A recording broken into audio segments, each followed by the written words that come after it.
আসসালামু আলাইকুম এভরিওয়ান, আমি আসাদ মানিকগঞ্জ থেকে। দীর্ঘদিন পর র্যাবিট এগুলোতে আবার র্যাবিট নিয়ে আসা হলো, তবে সেগুলো হচ্ছে আমাদের নর্মাল র্যাবিট না। অবশেষে হচ্ছে আমরা কালেকশন করে ফেললাম হল্যান্ড লব জাতের খরগোশ, যেগুলো কান হচ্ছে রাম ছাগলের মতো হচ্ছে নামানো থাকবে বা ঝুলানো থাকবে। আমাদের নর্মাল যে খরগোশগুলো তাদের কান দেখবেন খেয়াল করে হচ্ছে স্ট্রং হয়, মানে দাঁড়ানো থাকে। আর এই প্রজাতি বা লব, যত প্রজাতির হচ্ছে লব আছে সবার কান কিন্তু শোয়ানোই থাকে। একটা মেল একটা ফিমেল নিয়ে আসছি। আমাদের সামনেরটা হচ্ছে ফিমেল আর পিছনেরটা হচ্ছে মেল।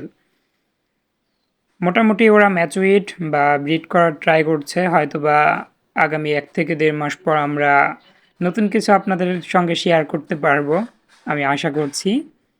ভিডিও দেখতে অবশ্যই আমাদের চ্যানেলটাকে সাবস্ক্রাইব করে রাখতে হবে।